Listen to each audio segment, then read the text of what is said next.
नमस्कार, स्वागत है आप सभी का डीडी न्यूज में। आपके साथ न्यूज 18 लेकर हाजिर हूं मैं संध्या शर्मा। आइए बुलेटिन की शुरुआत कर लेते हैं हेडलाइंस के साथ। 16वां भारत EU शिखर सम्मेलन आज। प्रधानमंत्री नरेंद्र मोदी और यूरोपीय संघ के नेतृत्व की नई दिल्ली में होगी बैठक। भारत EU मुक्त व्यापार समझौते पर बातचीत पूरी। भारत EU व्यापार और निवेश को मिलेगी नई रफ्तार।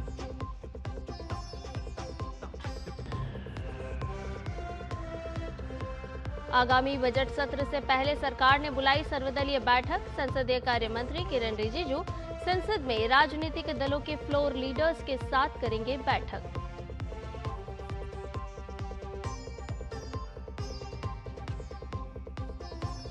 राष्ट्रपति द्रौपदी मुर्मू गणतंत्र दिवस परेड में भाग लेने वाले आदिवासी मेहमानों, झांकी कलाकारों, एनसीसी कैडेट्स और एनएसएस वॉलंटियर्स से करेंगी मुलाकात।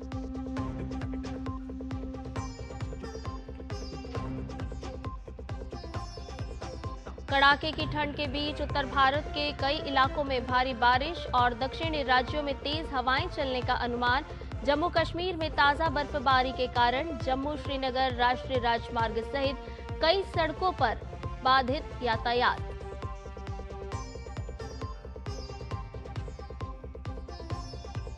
और अमेरिका में भीषण बर्फीले तूफान से कम 23 लोगों की मौत। 19 करोड़ आबादी कोल्ड अलर्ट के दायरे में, कई उड़ानें और ट्रेनें रद्द। सभी खबरें विस्तार के साथ। भारत यूरोपीय संघ सहयोग में विस्तार की दिशा में आज का दिन बेहद अहम माना जा रहा है। नई दिल्ली में आयोजित 16वें भारत यूरोपीय संघ शिखर सम्मेलन पर दुनिया भर की निगाहें हैं, जिसमें विभिन्न क्षेत्रों में सहयोग बढ़ाने से जुड़े बड़े फैसले संभावित हैं। प्रधानमंत्री नरेंद्र मोदी यूरोपीय परिषद और यूरोपीय आयोग प्रमुखों के साथ बैठक में शामिल होंगे। यूरोपीय परिषद के अध्यक्ष एंटोनियो कोस्टा और यूरोपीय आयोग के अध्यक्ष Ursula von der Leyen PM के साथ प्रतिनिधिमंडल स्तर की वार्ता भी करेंगे। भारत EU शिखर बैठक को लेकर दोनों पक्ष बेहद उत्साहित हैं।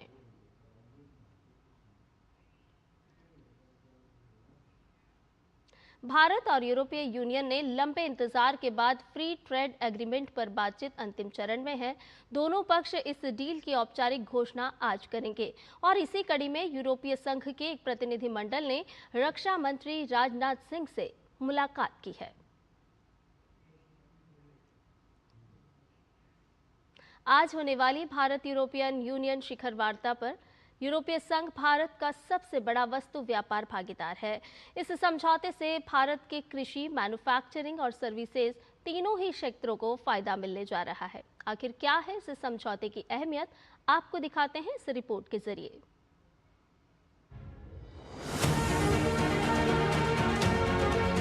दुनिया की सबसे तेज रफ्तार अर्थव्यवस्था भारत और 27 देशों का इकोनॉमिक ब्लॉक यूरोपियन यूनियन। कुल मिलाकर 2 अरब की जनसंख्या। जीडीपी के मामले में भारत और यूरोपियन यूनियन पूरी दुनिया की कुल जीडीपी का 25%।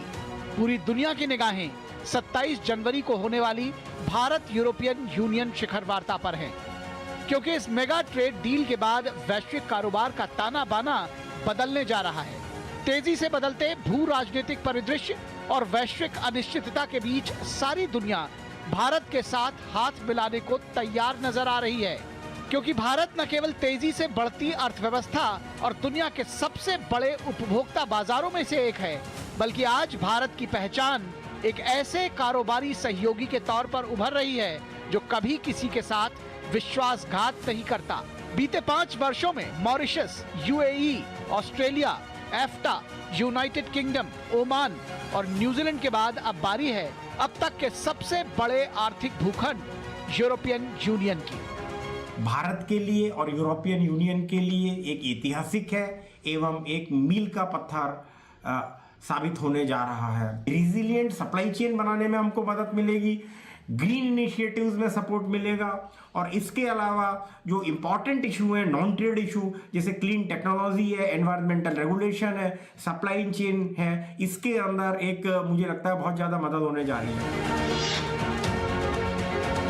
जानकार मानते हैं कि भारत और यूरोपियन यूनियन के बीच मुक्त व्यापार समझौते से भारत से खेतीबाड़ी, मैन्युफैक्चरिंग और सर्विसेज तीनों ही क्षेत्रों को फायदा मिलने जा रहा है। भारत के कृषि और मरीन उत्पादों को यूरोप का बड़ा बाजार मिलेगा, जहां अभी कई नॉन टैरिफ बैरियर हैं। गारमेंट्स, लेदर प्रोडक्ट्स और लाइट इंजीनियरिंग जैसे सेक्टरों को भी इस डील से फायदा मिल सकता है। फार्मास्यूटिकल्स, स्टील, पेट्रोलियम और केमिकल्स को भी यूरोप के बड़े बाजार का फायदा मिलेगा। 2023 में भारत ने यूरोपियन यूनियन को 76 अरब डॉलर का एक्सपोर्ट किया और 61 अरब डॉलर का इंपोर्ट। साल 2024 में सेवा क्षेत्र में भारत ने 37 अरब यूरो का निर्यात किया और 29 अरब यूरो का आयात। भारत के लिए यूरोपियन यूनियन अभी भी सबसे बड़ा ट्रेडिंग ब्लॉक है और मुक्त व्यापार समझौते के बाद भारत को GSP यानी जनरलाइज्ड सिस्टम ऑफ प्रेफरेंस का फायदा मिलना भी शुरू हो जाएगा, जिसमें यूरोप के विकासशील देशों से आने वाले आयात पर कोई ड्यूटी नहीं लगती। पिछले कई सालों में जीएसपी के विड्रॉल होने के बाद इंडियन एक्सपोर्ट की जो कॉम्पिटिटिवनेस है थोड़ी सी कम हुई थी, वो एफटीए आने के बाद बहुत ज़्यादा ही हो जाएगी, क्योंकि जीएसपी में जो कंसेशन था उससे बहुत ज़्यादा कंसेशन एफटीए में जीरो ड्यूटी के कारण इंडियन एक्सपोर्ट्स को मिलेगा। यूरोपियन यूनियन को क्या होगा फायदा? अब समझते हैं कि आखिरकार यूरोपियन यूनियन भारत के साथ मुक्त व्यापार समझौते का क्यों समर्थन कर रहा है। दरअसल लगातार बढ़ती वैश्विक अनिश्चितता के बीच दुनिया के ज्यादातर देश ऐसे कारोबारी संबंधों पर जोर दे रहे हैं जो लंबी अवधि में विश्वसनीय हों। कोरोना काल में क्रिटिकल सप्लाई की मुश्किलों ने पूरी दुनिया के कारोबारी संबंधों को नए सिरे से विचार करने पर विवश कर दिया। अमेरिकी डॉलर और चीन की बढ़ती ताकत के बीच यूरोप की विकास दर में लगातार गिरावट आ रही है और यूरोपियन यूनियन सबसे पहले अपनी गिरती अर्थव्यवस्था को सहारा देना चाहता है। किसी एक देश या क्षेत्र पर निर्भर रहने के बजाय EU नए भरोसेमंद सप्लायर्स की तलाश में है। भारत इस जरूरत पर बिल्कुल सटीक बैठता है। यूरोप में गिरती विकास दर के बीच EU को भारत का सबसे तेजी से बढ़ता बाजार मिलेगा। यूरोप से भारत में आने वाली वाइन और स्पिरिट पर ड्यूटी में कमी आ सकती है। फिलहाल भारत में यूरोपियन स्पिरिट पर 150 से 200% का टैरिफ लगता है। यूरोपियन लग्जरी कार कंपनियों को भी भारत के बड़े बाजार का फायदा मिलेगा। एयरक्राफ्ट, डायमंड और लग्जरी गुड्स को भारत में नई संभावनाएं मिल सकेंगी। भारत ने हाल ही में विकसित देशों के साथ किए गए मुक्त व्यापार समझौतों में अपने राष्ट्रीय हितों के साथ समझौता नहीं किया। हर ट्रेड डील में इस बात का खास ख्याल रखा गया है कि देश में किसानों, खासतौर पर छोटे किसानों को अनुचित प्रतिस्पर्धा का सामना न करना पड़े। इसी तरह भारत के डेयरी सेक्टर को भी किसी भी संभावित नुकसान से बचाने का विशेष ध्यान रखा गया। कोशिश की गई कि देश में बड़ी संख्या में कामगारों को रोजगार देने वाले सेक्टर जैसे टेक्सटाइल और लेदर इंडस्ट्री को बेहतर बाजार मिल सके। भारत चाहता है कि यूरोप में भारत के प्रोफेशनल्स को बेहतर सुविधाएं और संरक्षण मिले, जिससे सेवा क्षेत्र को बढ़ावा मिल सके। भारत ने यूरोपीय संघ के कार्बन सीमा समायोजन तंत्र को लेकर भी चिंता जताई है, जिससे इस्पात, एल्यूमिनियम और सीमेंट के निर्यात प्रभावित हो सकते हैं। यूरोपियन यूनियन और भारत के बीच होने वाली ट्रेड डील को लागू होने में 1 साल का वक्त लग सकता है। नई दिल्ली से अजय मिश्र की रिपोर्ट, DD न्यूज।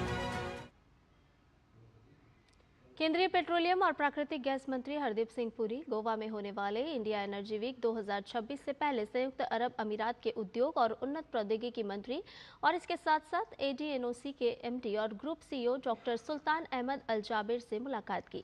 एक्स पर जानकारी देते हुए उन्होंने लिखा कि दोनों नेताओं ने हाल ही में नई दिल्ली में हुई मुलाकात को याद किया, जहां UAE के राष्ट्रपति की राजकीय यात्रा के दौरान HPCL और ADNOC के बीच दीर्घकालिक LNG समझौता हुआ था। बैठक में अपस्ट्रीम परिसंपत्तियों, हाइड्रोकार्बन, रसायन, महत्वपूर्ण खनिजों और रणनीतिक पेट्रोलियम भंडारण जैसे क्षेत्रों में सहयोग बढ़ाने पर व्यापक चर्चा हुई। पुरी ने आगे कहा कि भारत UAE संबंध अब पारंपरिक खरीदार विक्रेता मॉडल से आगे बढ़कर एक मजबूत रणनीतिक साझेदारी बन चुके हैं।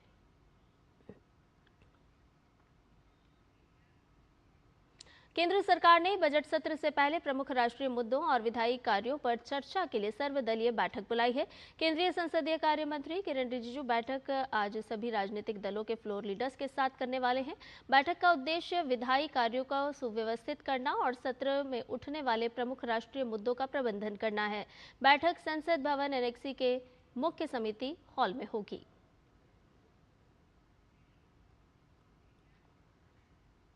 संसद का बजट सत्र कल 28 जनवरी से शुरू होगा और केंद्रीय बजट 1 फरवरी यानी कि रविवार के दिन पेश किया जाएगा। वित्त मंत्री निर्मला सीतारमण आर्थिक सर्वेक्षण और आम बजट पेश करेंगी। बजट सत्र की शुरुआत दोनों सदनों की संयुक्त बैठक में राष्ट्रपति द्रौपदी मुर्मू के अभिभाषण के साथ होगी। 2 अप्रैल तक चलने वाले बजट सत्र का पहला चरण कल से 13 फरवरी तक चलेगा और वहीं दूसरा चरण 9 मार्च से 2 अप्रैल तक चलेगा। बजट सत्र में कुल 30 बैठकें इस दौरान होंगी।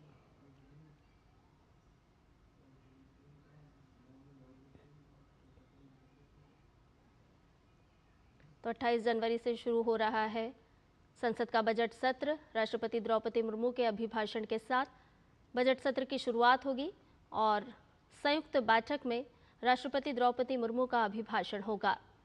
और आपको बता दें कि उससे पहले आज सर्वदलीय बैठक बुलाई गई है। 1 फरवरी को देश का बजट पेश किया जाएगा। राष्ट्रपति द्रौपदी मुर्मू आज गणतंत्र दिवस परेड में भाग लेने वाले आदिवासी मेहमानों, झांकी कलाकारों, एनसीसी कैडेट्स और एनएसएस वॉलंटियर्स से राष्ट्रपति भवन में मुलाकात करेंगी। ये मुलाकात देश की सांस्कृतिक विविधता को बढ़ावा देने और जनजातीय समुदायों की कला और परंपराओं को सम्मानित करने के उनके निरंतर प्रयासों का हिस्सा है। रुक करते अगली खबर का। विदेश मंत्री डॉक्टर एस जयशंकर ने साइप्रस के विदेश मंत्री को गणतंत्र दिवस पर दी गई शुभकामनाओं के लिए धन्यवाद दिया है। साइप्रस के विदेश मंत्री ने गणतंत्र दिवस पर शुभकामनाएं देते हुए एक्स पर लिखा था कि साइप्रस और भारत के बीच आपसी सम्मान और साझा सिद्धांतों पर आधारित दीर्घकालिक संबंध हैं। हम भारत के साथ रणनीतिक साझेदारी को और मजबूत करने के लिए तत्पर हैं।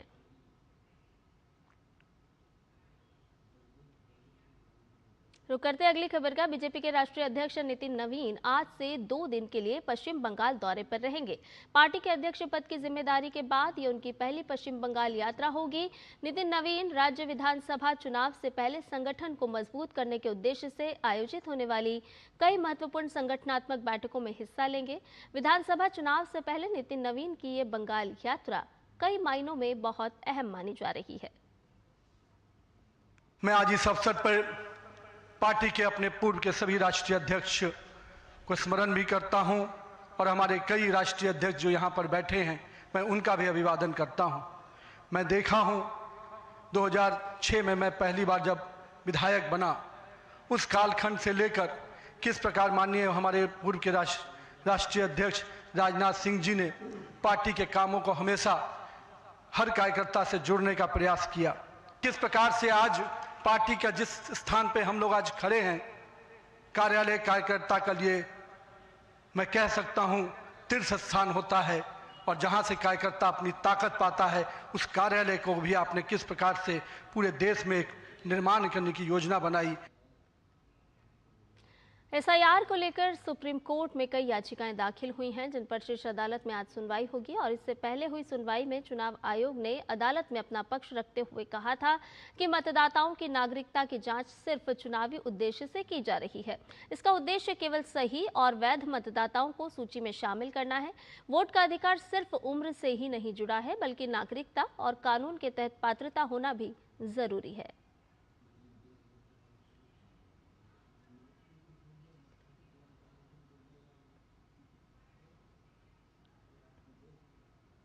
देश के कई प्रमुख मुद्दों को लेकर सुप्रीम कोर्ट में आज का दिन बेहद महत्वपूर्ण है, जहां कई अहम याचिकाओं पर सुनवाई होने वाली है।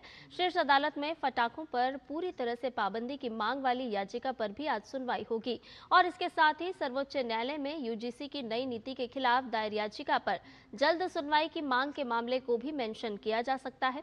सुप्रीम कोर्ट में दिल्ली के प्राइवेट स्कूलों में मनमानी फीस रोकने के लिए लाई गई दिल्ली सरकार की अधिसूचना के खिलाफ स्कूलों की ओर से भी याचिका दाखिल की गई है, जिस पर भी अदालत में सुनवाई होगी। प्रधानमंत्री नरेंद्र मोदी ने मेघालय के मुख्यमंत्री को उनके जन्मदिन पर शुभकामनाएं दी हैं। बधाई देते हुए उन्होंने एक्स पर लिखा है, मेघालय के मुख्यमंत्री श्री कॉनराड संगमा जी को जन्मदिन की शुभकामनाएं। मेघालय के लोगों की आकांक्षाओं को पूरा करने के उनके प्रयास सराहनीय हैं। मैं उनके लंबे जीवन और अच्छे स्वास्थ्य के लिए प्रार्थना करता हूं। प्रधानमंत्री नरेंद्र मोदी ने सत्ता में आने के बाद लंबित परियोजनाओं के काम में तेजी लाने और उन्हें जल्द से जल्द पूरा करने के लिए प्रगति नाम से एक पहल की शुरुआत की। इसका मकसद था प्रोजेक्ट्स में देरी की वजहों का पता लगाना और उनका समाधान निकालना।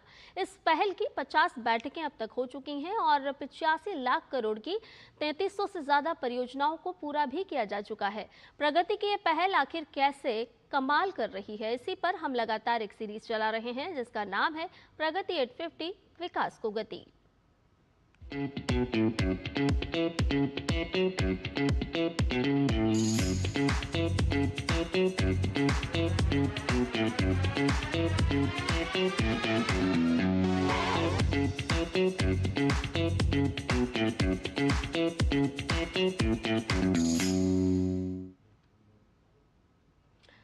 लिए चलते हैं आपको कर्नाटक, क्योंकि कर्नाटक के विजयपुर में स्थित कुडगी सुपर थर्मल पावर प्रोजेक्ट ने न केवल तकनीक का चमत्कार किया बल्कि प्रधानमंत्री नरेंद्र मोदी के प्रगति विजन की सफलता का एक शानदार उदाहरण भी पेश किया। कैसे जटिल बाधाओं को पार कर ये महापरियोजना राष्ट्र की शक्ति बना, आपको दिखाते हैं इस रिपोर्ट के माध्यम से।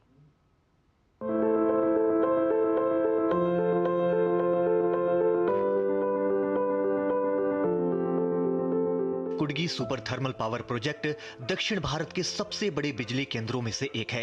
एनटीपीसी द्वारा विकसित ये 2400 मेगावाट का संयंत्र 3 अत्याधुनिक उत्पादन इकाइयों से लैस है, जिसे सुपर क्रिटिकल प्लांट कहा जाता है। वो इसलिए क्योंकि ये पारंपरिक संयंत्रों के मुकाबले कम कोयले और पानी में 5% अधिक बिजली पैदा करता है। ये तकनीक न केवल उच्च दक्षता सुनिश्चित करती है बल्कि कार्बन उत्सर्जन को भी कम करती है, जो पर्यावरण के प्रति हमारी प्रतिबद्धता को दर्शाता है। समझौतों के तहत यहाँ की बिजली कर्नाटक, तमिलनाडु, केरल, आंध्र प्रदेश, तेलंगाना और पुडुचेरी जैसे राज्यों को मिल रही है, जो ग्रिड की स्थिरता और औद्योगिक विकास की रीढ़ बन गई है। हालांकि जितना महत्वाकांक्षी ये प्रोजेक्ट है, उतनी ही बाधाएं इस प्रोजेक्ट की राह से गुजरी। कर्नाटक में कोयले का अपना भंडार नहीं है, इसलिए झारखंड के पकरी बरवाडीह से लंबी दूरी की कोयला आपूर्ति के लिए मजबूत रेलवे नेटवर्क अनिवार्य था। वहीं शुष्क क्षेत्र होने के कारण अलमाटी जलाशय से सालाना 5.2 मिलियन क्यूबिक फीट पानी का आवंटन भी एक जटिल प्रक्रिया थी। रेलवे कनेक्टिविटी, रसद और जल प्रबंधन जैसी बाधाएं परियोजना की गति को रोक रही थीं। ऐसे गंभीर चुनौतियों के बीच परियोजना के महत्व को समझते हुए 24 जून 2015 को प्रधानमंत्री की अध्यक्षता में प्रगति के तहत इसकी समीक्षा की गई। प्रधानमंत्री ने रेलवे लाइन के दोहरीकरण, भूमि हस्तांतरण और जल पाइपलाइन के लिए आरओयू यानी कि उपयोग अधिकार के कार्यों में तेजी लाने के स्पष्ट निर्देश दिए। रेलवे बोर्ड और रेल मंत्रालय ने समयबद्ध तरीके से लाइनों को मजबूत किया ताकि कोयले की आपूर्ति में कोई बाधा न आए। साथ ही 11 किलोमीटर की रेलवे साइडिंग और एश पाइप कॉरिडोर के लिए लंबित भूमि विवादों को भी प्रगति के हस्तक्षेप से सुलझा लिया गया। टीपीसी कुडगी पावर स्टेशन का निर्माण के टाइम काफ़ी चुनौतियों का सामना करना पड़ा, जैसे land acquisition, rail line doubling, makeup water corridor pipeline land acquisition. इन सब चुनौतियों को समय समय पर प्रगति के बैठक के समीक्षा से समाधान मिली और जिससे ये प्रोजेक्ट संपन्न हो गया। प्रधानमंत्री के निर्देशों के बाद केंद्र और राज्य सरकार के बीच बेहतर समन्वय का परिणाम ये हुआ कि कुडगी प्रोजेक्ट कार्यान्वयन की बाधाओं से निकलकर सुचारू कमीशनिंग की ओर बढ़ा। आज कुडगी दक्षिणी ग्रिड को अटूट बिजली प्रदान कर रहा है, जो भारत की ऊर्जा सुरक्षा और आर्थिक विकास का एक शक्तिशाली आधार है। कुडगी थर्मल पावर प्रोजेक्ट एक जीवंत उदाहरण है कि कैसे उच्चतम स्तर की निगरानी और अंतर सरकारी सहयोग से बड़ी सी बड़ी चुनौतियों को भी राष्ट्रीय संपत्ति में बदला जा सकता है।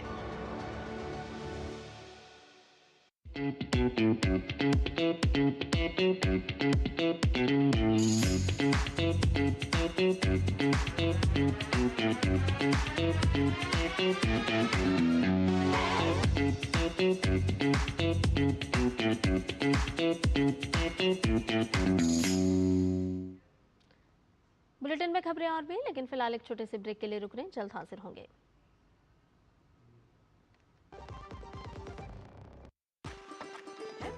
कसूरी मेथी लाजवाब है, लाजवाब है। स्वाद और सुगंध इसकी लाजवाब है, लाजवाब है। अगर MDH कसूरी मेथी नहीं डाला तो खाली हाथ मलते रह जाओगे। एक एक पत्ता हाथ से चुना, स्वाद और सुगंध जगाए कई गुना। MDH।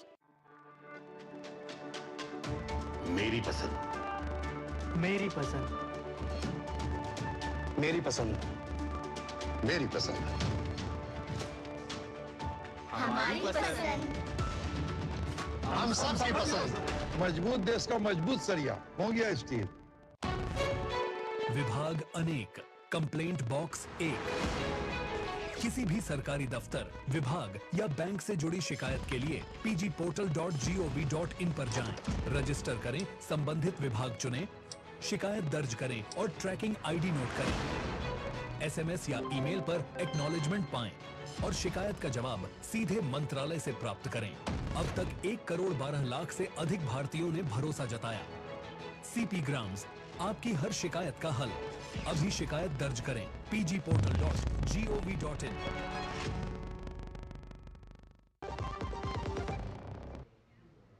ब्रेक के बाद न्यूज 10 में आपका एक बार फिर से स्वागत है। खबरों में बढ़ते हैं आगे। उत्तराखंड सरकार ने समान नागरिक संहिता संशोधन अध्यादेश को राज्यपाल की स्वीकृति के बाद लागू कर दिया है। यह अध्यादेश संविधान के अनुच्छेद 213 के अंतर्गत राज्यपाल उत्तराखंड लेफ्टिनेंट जनरल गुरमीत सिंह सेवानिवृत्त ने जारी किया है और तत्काल प्रभाव से इसे लागू कर दिया गया है। अध्यादेश के जरिए संहिता के कई प्रावधानों में प्रक्रिया, प्रशासन और दंड से जुड़े बदलाव किए गए हैं ताकि समान नागरिक संहिता को सही, पारदर्शी और सुचारू तरीके से लागू किया जा सके। उत्तराखंड समान नागरिक संहिता के मुताबिक भारतीय नागरिक सुरक्षा संहिता और दंडात्मक प्रावधानों के लिए अब BNS 2023 लागू होगा। वहीं विवाह के समय गलत जानकारी देने पर अब विवाह को रद्द करने का प्रावधान भी है। लिव इन संबंधों में दबाव या धोखाधड़ी के लिए कठोर सजा तय की गई है। अनुसूची 2 में अब विधवा की जगह जीवन साथी शब्द का इस्तेमाल किया जाएगा। लिव इन रिश्तों के खत्म होने के बाद समाप्ति प्रमाण पत्र का भी प्रावधान इसके तहत किया गया है।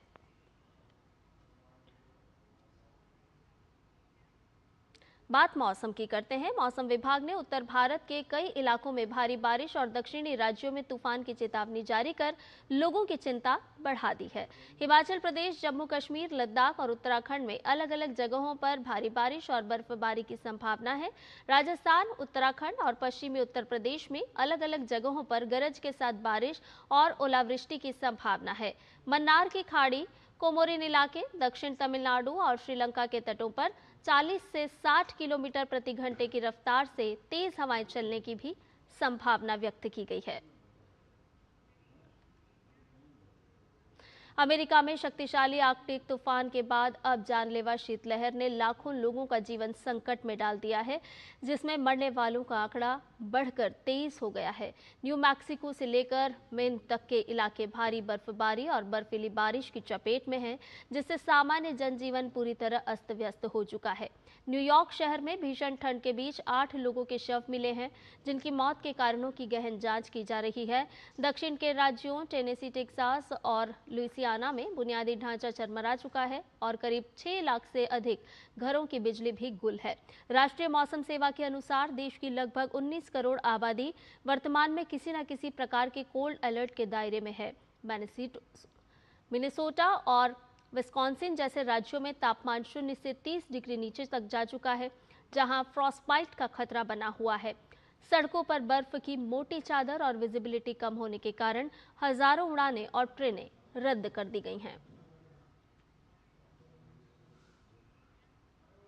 अमेरिका में FBI ने मिनियापोलिस में 14 जनवरी को हिंसक घटना से जुड़े एक और आरोपी को गिरफ्तार कर लिया है। FBI निदेशक काश पटेल के अनुसार इस घटना में उपद्रवियों ने एक FBI वाहन को नष्ट किया था और महत्वपूर्ण उपकरण चुरा लिए थे। गिरफ्तार किए गए व्यक्ति पर आरोप है कि उसने चोरी की गई चोरी पहचान संबंधी जानकारी का इस्तेमाल कर एक FBI एजेंट और उसके परिवार, यहां तक कि बच्चों को भी धमकियां दी। बीते 2 दिनों में ये दूसरी ऐसी गिरफ्तारी है। FBI ने कहा है कि वो कानून प्रवर्तन को निशाना बनाने वालों, धमकियां देने वालों और जांच में बाधा डालने वालों के खिलाफ कार्रवाई जारी रखेगी। काश पटेल ने अपने एजेंटों और साझेदारों की भी सराहना की है।